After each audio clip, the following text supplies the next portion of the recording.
마태복음 27장 32절부터 44절까지 말씀 우리 한 절씩 교독하면서 읽도록 하겠습니다. 나가다가 시몬이란 구레네 사람을 만나매 그에게 예수의 십자가를 억지로 지어가게 하였도다. 쓸개 탄 포도주를 예수께 주어 마시게 하려 하였더니 예수께서 맛보시고 마시고자 하지 아니하시더라.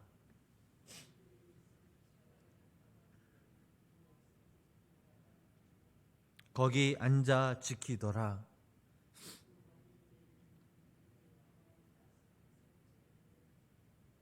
이때 예수와 함께 강도 둘이 십자가에서 못 박히니 하나는 우편에 하나는 좌편에 있더라.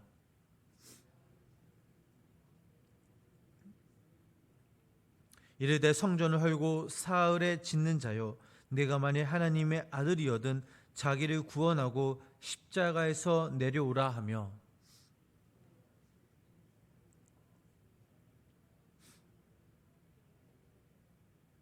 그가 남은 구원하였으되 자기는 구원할 수 없도다. 그가 이스라엘의 왕이로다. 지금 십자가에서 내려올지어다. 그리하면 우리가 믿겠노라.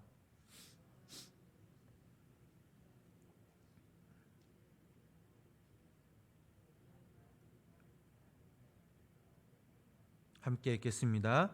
함께 십자가에 못 박힌 강도들도 이와 같이 욕하더라. 아멘. 오늘 하루의 첫 시작을 예배로 시작하는 우리 성도님들 삶 가운데 하나님의 귀한 은혜와 사랑이 함께 하시길 주님의 이름으로 간절히 축원합니다. 예수님은 대제사장과 총독 빌라도에게 불법 재판을 받으셨습니다. 그리고 계속해서 성전 시위들에게 조롱과 또 희롱을 당하시고 로마 군병들에게는 채찍을 맞으시고 가시관으로 된 면류관을 쓰셨습니다.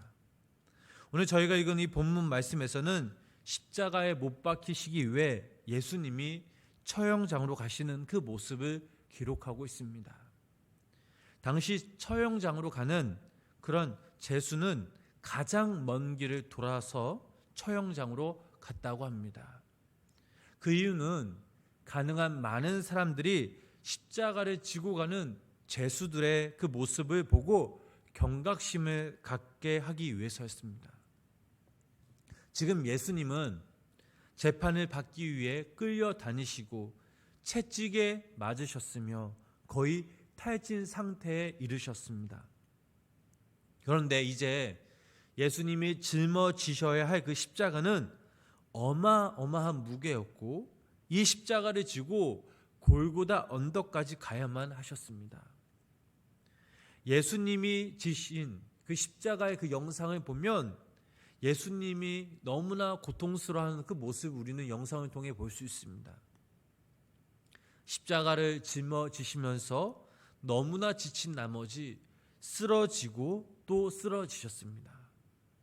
그리고 그때 로마의 병정들은 십자가를 지게 하려고 더 가혹한 채찍으로 예수님을 또 그들을 내리쳤습니다. 예수님이 십자가를 지고 골고다까지 가실 때 수많은 사람들이 구경을 하고 있었습니다. 수많은 사람들 중 한 사람이 있었습니다. 우리 본문 32절 말씀 우리 함께 읽어보도록 하겠습니다. 나가다가 구레네 사람을 만나매 그에게 예수의 십자가를 억지로 지어가게 하였더라. 아멘. 이 구레네 시몬은 유월절을 지키기 위해 온 예루살렘에 왔다가 우연히 예수님이 짊어진 그 십자가의 모습을 보게 됩니다. 지금 그의 눈에는 십자가를 짊어지고 가는 그 모습, 쓰러지는 예수님을 보게 되었습니다. 결국 예수님이 십자가를 지시고 더 이상 갈 수 없게 되자 로마의 병정들은 구경하던 그 사람들 중 한 사람을 택해 그 십자가를 대신 지게 하였습니다. 그 사람이 바로 구레네 시몬입니다. 로마의 병정들은 그를 억지로 같이 가게 하였다라는 것을 보면 이 사람은 전혀 예수님을 모르는 사람이었습니다. 시몬의 입장에서 보면 억울할 수 있고 또 좋은 일을 하는 것도 아니고 괜한 일에 끼어들여 기분이 안 좋을 수도 있습니다.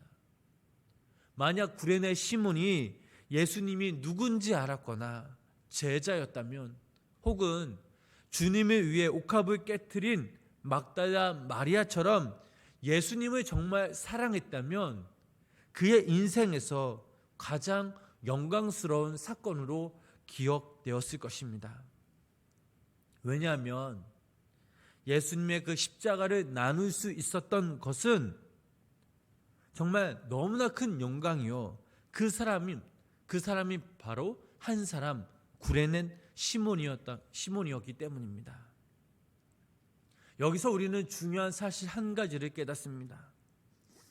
우리가 이 땅에서 살아갈 때에 예수님을 믿는 그 이유만으로 손해보는 일, 억울한 일을 우리가 당할 수 있습니다. 그러나 우리가 주님을 믿고 사랑하기에 이러한 일들이 고통스럽지 않고 또 손해로 느껴지지 않고 또 오히려 이 상황을 통해서 더욱더 주님을 알아가는 그 가정들이 감사할 때가 분명 있습니다. 그리스도인들에게 억울함, 분함, 손해보는 것은 없습니다. 비록 이 땅에서 우리가 손해보고 억울할지라도 먼 훗날 우리가 주님 앞에 섰을 때 주님은 우리의 모든 것을 알고 계시기에 이 모든 것들이 영광으로 변화된다라는 그 사실을 우리는 기억해야 합니다. 오늘 본문 말씀에 나온 이 구레네 시몬, 이 시몬이 예수님의 십자가를 지고 난 후에 어떻게 되었을까요? 로마서 16장 13절 말씀을 읽어보면 이런 말씀이 있습니다. 우리 그 말씀 함께 읽어보도록 하겠습니다. 주 안에서 택하심을 입은 루포와 그의 어머니에게 문안하라. 그의 어머니는 곧 내 어머니니라. 아멘. 로마서를 끝내면서 사도 바울은 문안 편지를 쓰는데 여기서 루포는 구레네 시몬의 아들입니다. 마가복음 15장 21절 말씀을 보면 이런 말씀이 있습니다. 우리 그 말씀 함께 읽어보겠습니다.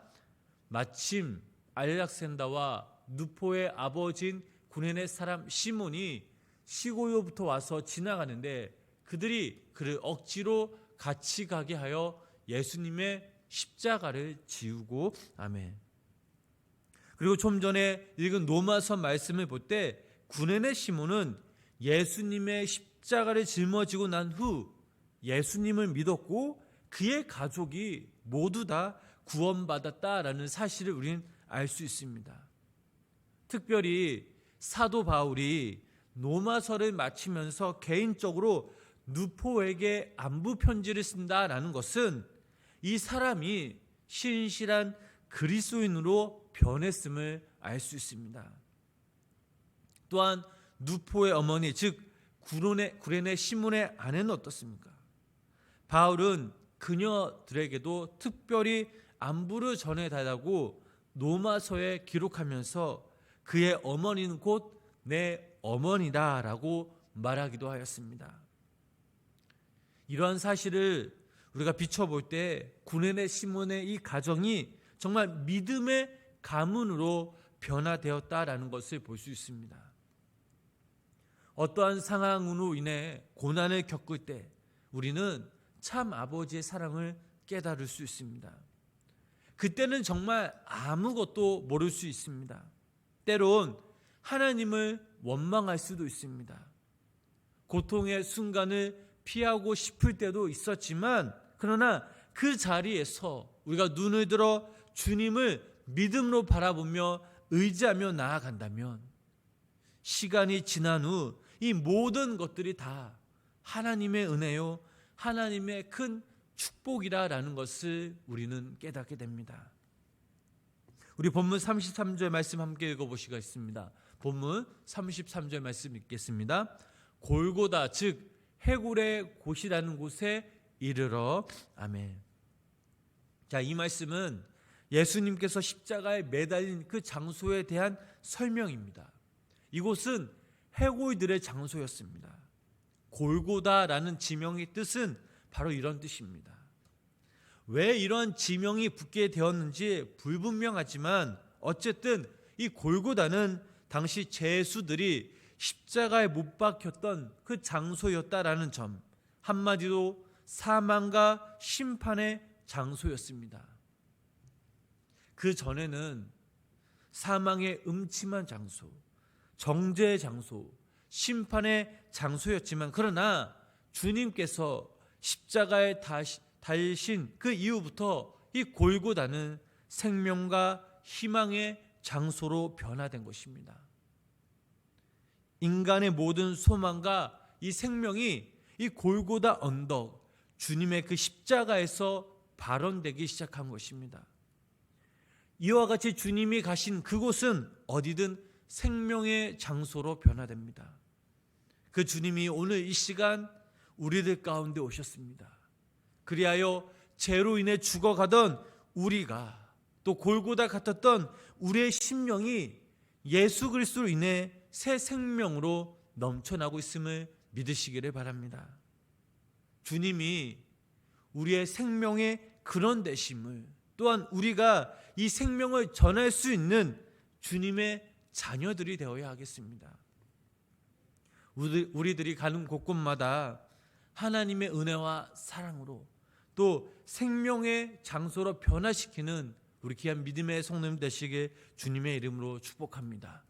계속해서 본문 34절, 35절 말씀 함께 읽겠습니다. 쓸개 탄 포도주를 예수께 주어 마시게